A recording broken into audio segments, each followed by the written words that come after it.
Good morning, beloved friends. Today we turn to one of the most relatable and instructive scenes in the Gospels, Jesus' visit to the home of two sisters, Martha and Mary, recorded in Luke 10:38-42. The scene seems straightforward, yet the verdict is often surprising. Martha, who was laboring, cooking, and ensuring hospitality, received a rebuke. Mary, who was sitting, listening, and seemingly doing nothing, received praise. Jesus' conclusion was decisive. Mary has chosen the better portion, which will not be taken away from her. What was Jesus emphasizing? Was he condemning service? No. He was exposing a universal danger that threatens every one of us: the peril of replacing relationship with activity. 1. Martha. The noise of the busy heart. Martha was unquestionably a devoted, loving woman. Her service was praiseworthy. She was hosting Jesus and his disciples. Her devotion was manifested in great service and preparation. Her problem was not her work, but her heart. Her hurriedness and anxiety became an internal noise that drowned out Jesus' voice.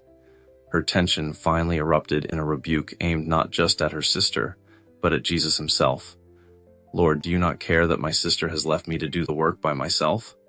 This is the cry of burnout, feeling exhausted from doing everything alone; resentment, believing one's labor is unappreciated; replacement. She allowed her service, what she was doing for Jesus, to become more important than Jesus himself, who he is. Many of us are Marthas. We use service to feel important or spiritual. We run around the church doing good deeds, but internally we are exhausted, irritable, and lacking peace because the tank of our personal relationship is empty. Mary, the quiet power of presence. Mary chose a different path. She was sitting at the Lord's feet and listening to his word. What does this sitting symbolize? Reception of the word. She recognized Jesus as the teacher and the source of truth. It was an act of internal yes to his word. Intimacy. To sit at the teacher's feet was the posture of a disciple, signifying a privileged closeness and attention. Dependency. She affirmed that the most crucial thing was not her ability to do, but what she could receive from him. When Jesus said Mary chose the better portion, which will not be taken away from her, he was not speaking about a temporary break from chores. He was speaking about the source of spiritual life. Mary symbolizes receiving God's word, the spring from which true faith, peace, and love flow. Unlike Martha's service, which was temporary and physically depleting, this internal encounter is of eternal value. The spiritual hierarchy, from reception to outflow. In this passage, Jesus establishes an essential hierarchy. The most important decision is the encounter with God and the reception of his word.